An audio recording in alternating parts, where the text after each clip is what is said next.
Hi, and welcome to another episode of Silver Goose Farm Stories. I'm your host, Mama Goose, and I'm attempting another solo episode today.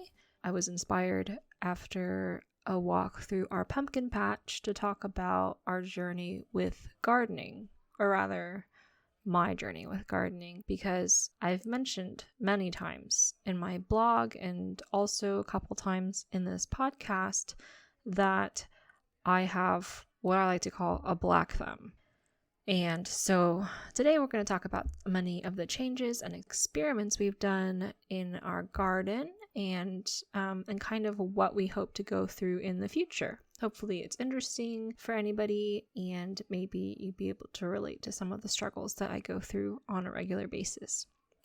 So, like I said, I have always thought of myself as having a black thumb. I cannot tell you how many plants I have gotten home from the store or been gifted from a friend and put it in a pot and placed on my windowsill with full hope that this time this thing will thrive and be beautiful and oxygenate our living space and all that goodness, only to come back in some space of time and later find that the poor thing has fallen into some sort of crispy death, or the other extreme, rotted into some wilted, nasty mushiness without any chance of recovery. And yet, now I find myself as this farmer / homesteader, and the two-pronged approach to this sort of self-sufficient lifestyle that we've placed upon ourselves is doing animals and a garden. I know. When we lived in the city, we had little garden spaces, like maybe one little box or like a little strip of dirt next to the house that the kids would play in, and we would plant like a little tomato pot that we got from a local gardening store, or mint, or, you know, just your regular vegetables or plants that you would get. This garden space that we had was mainly the responsibility of my husband, because I could not handle the heat. And side note, I still can't. Or bugs. Still can't do that either. But the space that we had when we lived pre-farm was small enough that my husband could do it in the off hours or on the weekends, and still things grew because we lived in the San Francisco Bay Area. The weather's pretty temperate. There aren't any huge extremes of cold or hot, and there was enough moisture throughout the year that that kind of minimal attention was enough to grow a handful of things like tomatoes and scallions and maybe some peppers. But when we moved out to the country, we discovered that the scale of gardening which we wanted to do, which was, I think our goal for this year is like 35 to 40% self-sufficiency, and hopefully to even bigger percentages. But when you want to do that kind of gardening, I mean, you can in a smaller space, I'm not gonna lie. You could definitely do that, and there are tons of resources available if you want to do like a homestead in the city, or like very small acreage farming, which I highly recommend, but that's not necessarily something that I can manage. So we wanted to do huge gardens and huge crops. Well, I mean, huge crops for a family. We're not like a crop farm by any means. But in order to do that, we had to have kind of a gardening person that was available full time. And so that kind of responsibility fell on me, unfortunately, for the poor plants. So I had to learn to hitch on my overalls and overcome the touch of death, or my black thumb. When we first moved into our house in the country, our garden was very minimal. I was very, very pregnant when we moved in, and ended up just kind of neglecting the space that was already there because I had no energy, and it was in the middle of August, which is the hottest time of year here. And so there was no way that I could do anything. I just couldn't. And so that second year after having a baby, we had I think it was an 8.5 by 10-foot area space that the previous owners had put a deer fence around, and basically everything was grown out of these big 25-gallon rubber pots. And the previous owner had told me that she did this because everything else that she had tried didn't work. And the gophers and the birds and the deer and all those other like pesky garden pests ended up just destroying everything. And at least when everything was sort of shielded behind the fence and the pots, that you had a chance of getting some sort of harvest. Obviously, she didn't use this garden for large things because of the limited space, but she did have some herbs and areolas, and that's what we tended to do that first year. We got some tomato starts, we got some peppers and green onions, and we always do green onions. I'm Korean and I love scallions on everything. And we sort of started that way, but we didn't have any sort of irrigation set up in that garden. So we eventually discovered that me being distracted with a newborn and 2 very young children was not going to provide a productive garden. The second year that we tried to garden seriously, we enlarged the garden space because we quickly realized after that we put in our few tomato plants and peppers that we had used up all the big pots, and there were more starts that we had wanted to put in with no space. So we took down the deer fence and we expanded the garden size. My husband put in some posts, and we made the garden go from 8 by 10 to 20 by 40. So really huge difference, almost doubled the size. We kept the pots along the perimeter of the fence, but I also found some really nice bathtubs that had been thrown out, left in the local junkyard. And I salvaged those, and we started growing in a larger space. We kind of made a big mistake right off the bat because the soil where we live is considered to be, I think my husband calls it eroded granite, is essentially the soil. The property where we lived used to be a turkey farm, so I kind of had the assumption that the ground was going to be amazing because it used to be home to like 1 million turkeys. But we quickly discovered that it was very, very rock. It was either super, super sandy or really clay-like, and that's not ideal in either of those extremes for growing anything. So we got a large order of what was advertised in the local newspaper as really nutritious and healthy composted manure.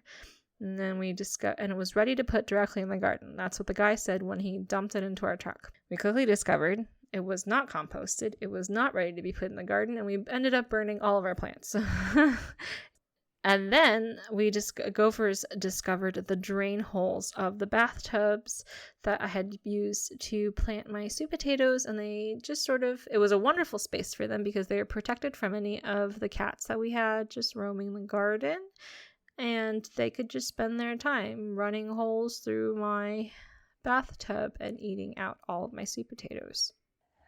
That same year, we also had a flock of starlings that decided to visit for 24 hours, and they swept through this black, twirling cloud mass that descended upon my garden and decimated every single leafy green and any potential harvest within 1 day. I would go out into the garden with a baby strapped to my back and 2 little kids trailing after me, and find that plants that, for whatever reason, had survived my touch were suddenly disappearing into holes in the ground because of the rodents or being pecked apart and shredded by birds. And I would storm into my husband's office on a daily basis and give him the updates of, today the squash plant was destroyed. Today the pea plant was just gone.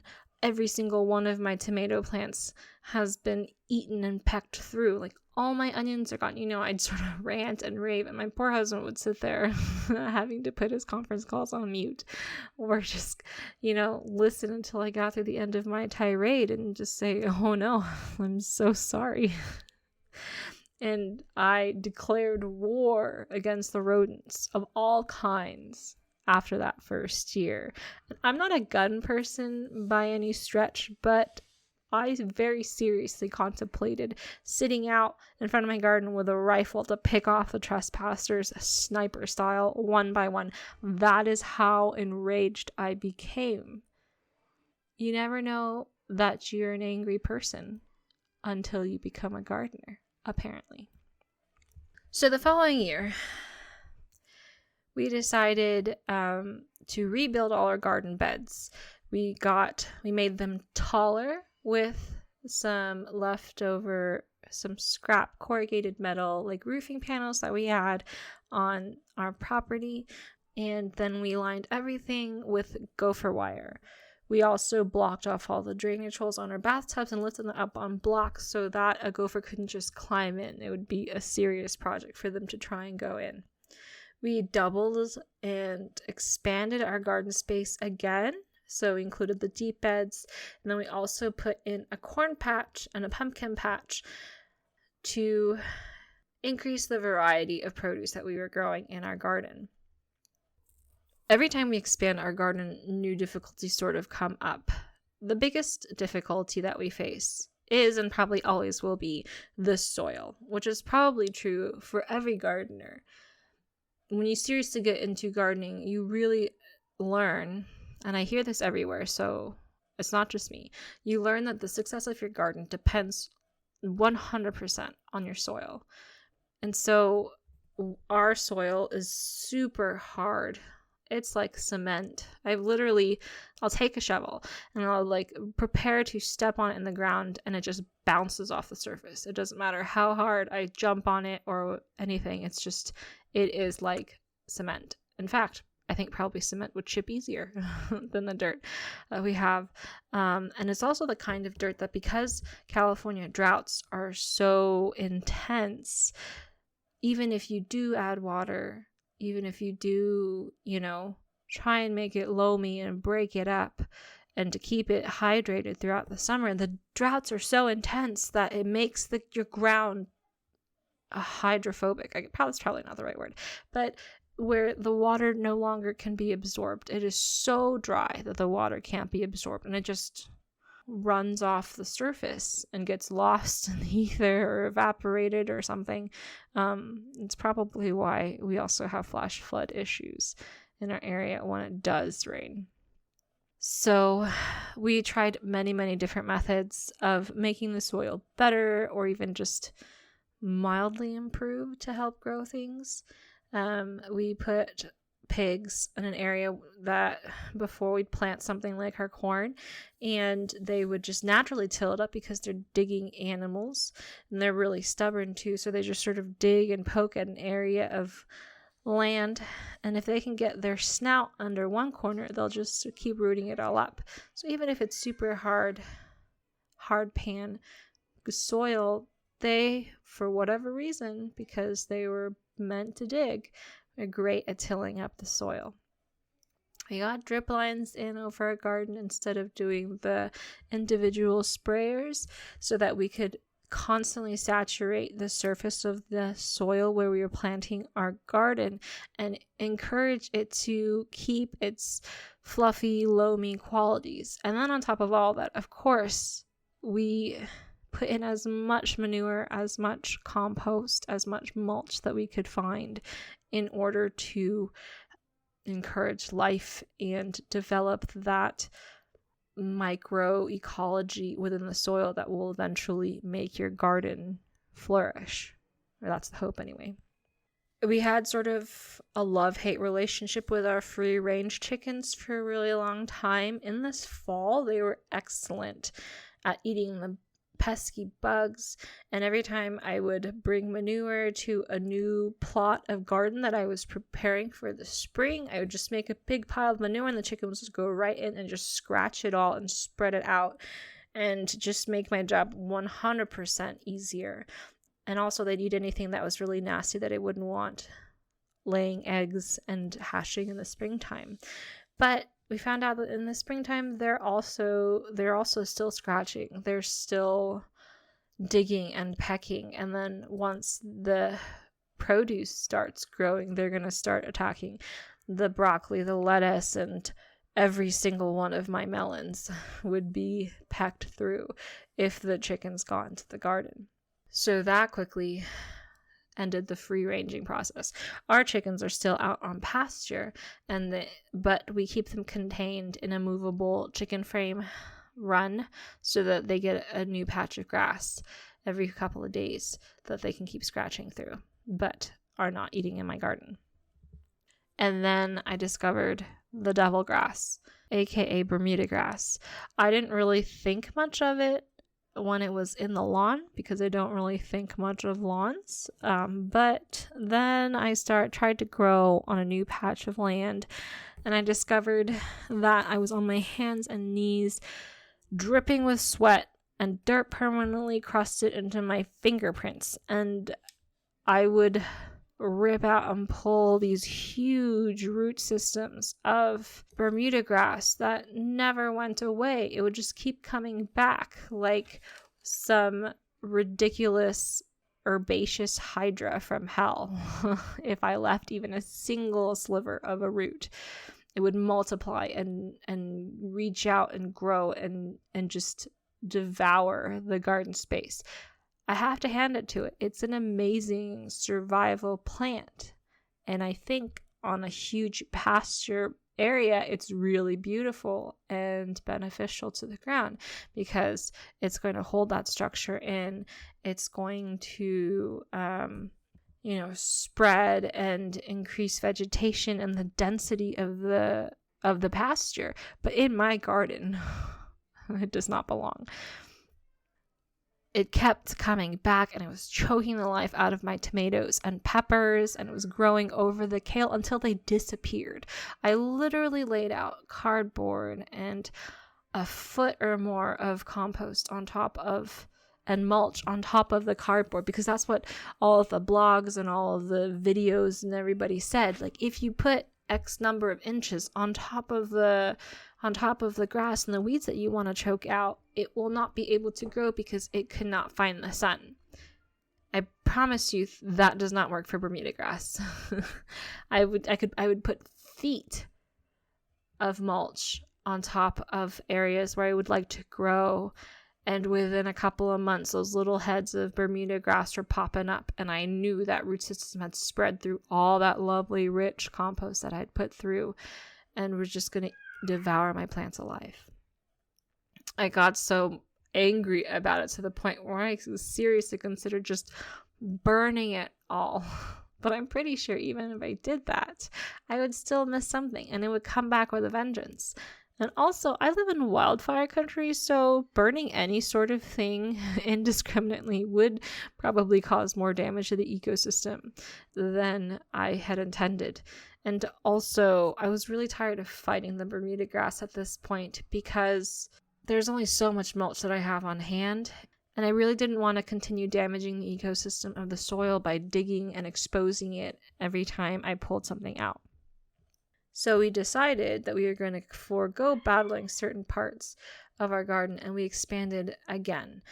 We made an area of our lawn into 25-foot rows for nightshades like tomatoes and peppers, as well as melons. And what else do we have there? I think that's about it. And then my husband for Valentine's Day and for our anniversary kind of combined, it made me a bunch of raised beds to cover the majority of the lawn space that was remaining in our house. That lawn space we're going to dedicate to a medicinal garden and a tea garden, and also garden beds for the children to experiment in. Another thing that was new for our gardening experience this year was that we decided to use plastic mulch. I had sort of avoided it for a really long time because I thought it looked ugly, and I didn't really want to introduce plastics into our gardening space. But I saw somewhere that it kind of provided the same idea of what cardboard laid out on the soil would do, except it's more on a surface level. So we covered all of our row gardens that weren't contained in raised beds with really thick plastic tarp, and we planted all our vegetables by burning holes individually into the tarp. there are some limitations to that, meaning I can't just plant anything I want along this row if I find a space, which is sort of how I do it. I kind of fill in space with starts and with seeds when something dies or when it gets pulled. But I can't do that if it's tarped over in plastic, because I have to burn a new hole, and then the tarp kind of gets useless after a while if it's full of holes. So I was limited to what I could plant in this space. And also, it's not the most aesthetically pleasing thing to look at when nothing is growing in it yet or flourishing. It just looks like this black surface.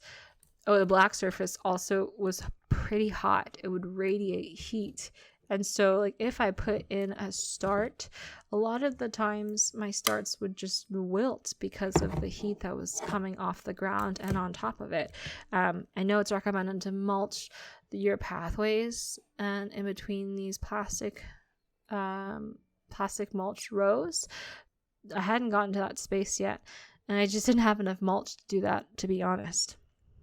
But we did find that the plastic mulch kept the Bermuda grass at bay, which was our number one priority for this year. The grass still would come up through the holes where we planted our actual vegetables, but it was such a small space that it was super manageable for me to pull out or trim back or whatever. And the rest of the space, I know that the grass was still growing there because I lifted up the part to check, but it was stunted because of the lack of sunlight, and it would just sort of grow up and die and continue growing up and die. And so that decomposition was actually benefiting the soil. I'm pretty sure if I took away the tarp next year and tried planting on it again, it would still be overrun with the grass. So I think this might be a permanent fixture of our garden as long as we keep growing in rows. So last year we had solved the problem with our free-ranging chickens attacking my garden by putting the chickens away in their movable fence.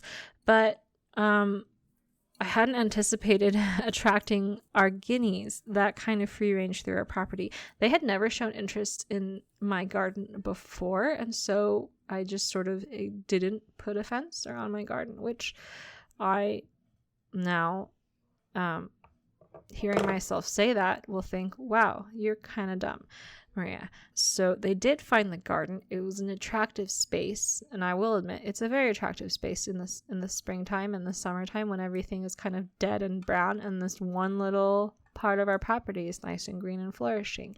There are plenty of bugs in there for them to eat, which is a little bit sad because there's also a bunch of bees in there to eat. And I found that every morning a few of my tomatoes and cucumbers were having little bites taken out of them. They still do a great job at keeping most of the garden pests at bay, so I'm not getting rid of the guineas yet. But next year I am definitely building a more secure fence to keep them out. And that's kind of what our garden journey has been. It's kind of crazy for me to think that even though I'm a person that doesn't do garden intuitively, it doesn't come easy to me, and I'm still killing a larger majority of plants than I am keeping alive, that every single year that we've been doing gardening, we've expanded our garden, doubled it, like 3 or 4 times now at this point.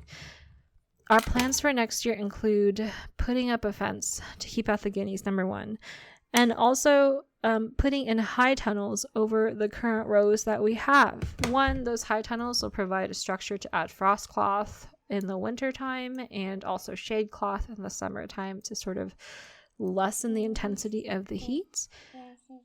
And also to put in a trellis structure for some plants so that we can more efficiently use the garden space and have like peas and beans and indeterminate tomatoes and cucumbers and squashes and all those vining plants use the space at once. I've thought a lot about companion planting and using these sort of natural heat-loving plants that grow on trellises to create a natural shade for less heat-tolerant plants like lettuces and leafy greens. And then you can grow more in a smaller space longer throughout the garden year. So I'm kind of going to experiment with that next year, and I will let you know what kind of successes I have. We're also going to restructure our mounded rows with more cardboard underneath to add another layer of compost and soil, and then use the plastic mulch again now that we're more familiar with it and that we've had some success in keeping the Bermuda grass out. I'm going to start mulching the pathways in my deep bed garden because currently it looks like this overgrown tropical jungle type scene from Jurassic Park or something like that. It is overgrown with mullein and horehound and catnip and a bunch of other like weeds that are good, very medicinal weeds, and there's a reason why I hadn't pulled them out. But they've also kind of gone crazy at this point because they're native plants, they're drought tolerant, and they're just taking over. To the point where I don't know where my sweet potato ends and where like stinging nettle and takes over, and so it's a little bit difficult to maneuver in the garden. It's also creating lovely little hiding places for critters to hide in, and even my guineas have taken to laying their eggs in my garden, which is cute, except for the fact that every time I go in I get attacked by a guinea mom who's trying to protect her chicks. Not fun. I'm also going to try and work on the perimeter spaces, the border spaces of things. I've kind of neglected weeding, as you can probably tell from my previous point, but all the little like side gardens next to the house and little walkway spaces where they're supposed to be planted like pretty things and used dual purpose things are kind of overrun with weeds, and I really need to focus on making things pretty. My husband said we've spent the last 4 or 5 years making everything functional, and now we're going to spend the next 4 or 5 years making everything pretty. We'll see how that goes. I'd like to put mulch into all of our new raised beds because we did get some really good soil brought in to jumpstart our gardening process, but it's really obvious with the fact that things have sort of slowed down in their growth and development that while the soil was good, it still isn't alive and generating its own nutrients and really helping the strawberries and herbs that we've planted in them to grow very well. Everything's just sort of struggling or stagnant, and in order to jumpstart that growth process, we really need to add more organic matter. But at this point in the summer and the growing season, I don't have the energy to do any of that. I've also discovered that I'm going to need to irrigate everything. I am kidding myself if I think, oh, I'm just going to water by hand and it will survive, because it won't. The sun is so hot, and it starts to get so hot so early that the water just evaporates and it bakes the ground right away. And especially when you throw in all of our animal chores, the homeschooling, breakfast, and just my all-around inability to wake up early, an automated water system means my garden can live, and not just live, but grow. And I won't be a hateful, melting person standing outside in the sun, muttering really ugly, dark, twisty things at the world because I have to hand water everything. I still struggle with the touch of death. I promise you, it is something that is probably going to stay with me for the rest of my life. But I do counteract that by planting and starting a lot of things. I know that I'm going to kill 70% of what I grow, so that's really sad to say. So I start 70% more than what I initially intended. Do I only want 10 tomato plants? Well, I'm going to double that at least. And throughout the summer, I'm picking off clones and sprouting them so that just in case I end up wiping out the entire garden of tomatoes, I'll have some extras that I can throw in that perhaps will survive.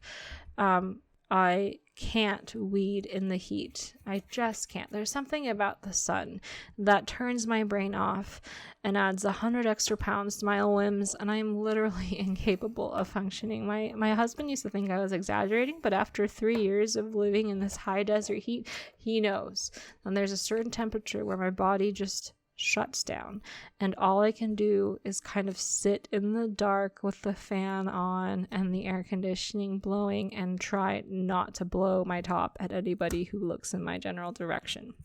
So to counteract that, I tend to do the heaviest garden work in the cooler months and sort of the time where people are sort of letting their garden rest. That's when the heat drops below 70. I'm out there mulching and digging and topping off soil and prepping the garden spaces and building infrastructure so that when we get into the growing season, I pop my plants in the ground, I turn the water on, and I step back and cross my fingers and hope that enough was done in the fall that things can survive in the spring and summer.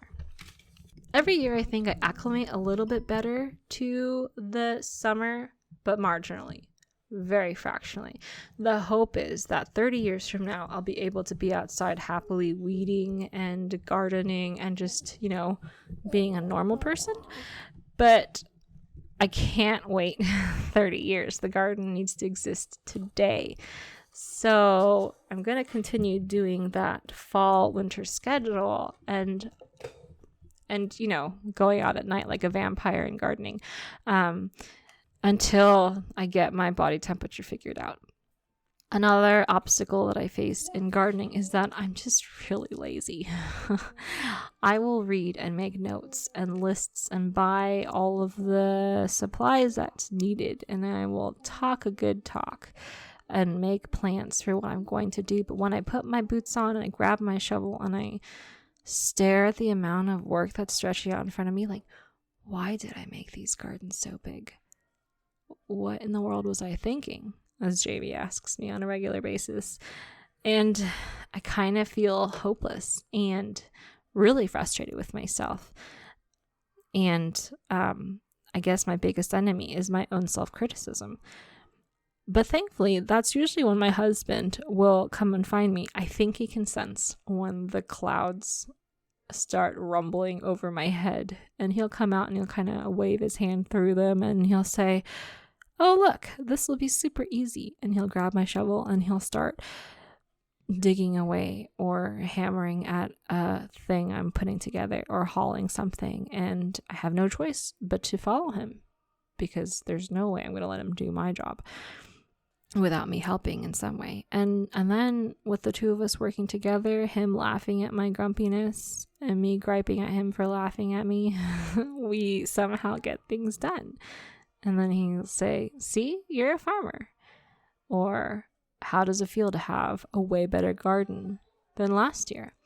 And he'll show up in the kitchen with an armload of vegetables because I didn't make it out before it got hot. And he'll say, look what you grew. And sometimes I'll start to think, yeah, look what I did. But in all honesty, I'm just really grateful that he's so encouraging. Our garden is far from set. It is a wild, ugly, unmanageable, slightly stubborn thing that grows despite all of my best efforts to kill it. We're going to add more to the growing spaces and expand a little bit more, I think, to add more pretty things that we've sort of been avoiding for a long time. My intention is to grow an herb and tea and medicinal garden right around the house that can be enjoyed by people and also be pretty. That's kind of a hard thing for me to accept because I'm very much about function and not about form. But beauty is also necessary. And I'd like to further experiment with a food forest / permaculture garden. I don't think I'm going to designate a space for that, but kind of fill that into the areas of our property where I am purposefully neglecting it because I don't want to even consider the tasks necessary to tame something that badly overgrown or undergrown or dead. One of those. But that's kind of been the beauty of this homesteading journey for me. Garden in particular is such a huge obstacle. It's such a huge burden because you could put all this work into the ground. You could get the right seeds. You could put in all of the water, and then something crazy will just wipe out your garden, like the ridiculous late frost that we experienced. Or, you could get a bad batch of soil or just have a random infestation of bugs. And despite your best efforts, it still fails. And yet It's such a huge part of our lives, and it's also a huge part of improving the environment where we live. I kind of feel, it makes me feel the burden of my own weaknesses, my impatience, my temper, my inability to appreciate the good things that are literally growing at my fingertips. And then to be able to work with my family and my loved ones and overcome the burdens, or really more often than not to persist despite them and to continue building this life for us. Every failure is an opportunity to grow. Every growth is an opportunity for more failure and more learning. And hopefully at the end of this, we will be better people. We'll be better prepared for a future that is, always on the horizon. And if nothing else, I got some great pickles. Thanks for joining me today for this story. A little rambly, a little noisy there in the background when my kids would come in and just pick up stuff and click things to be included in the podcast. Feel free to leave any comments or questions for us on our website at silvergoosefamilyfarm.com or email us at silvergoosefamily@gmail.com. We love to hear from you. Thank you again for taking the time to join with us today, and hopefully I'll have another story to share with you soon. Bye.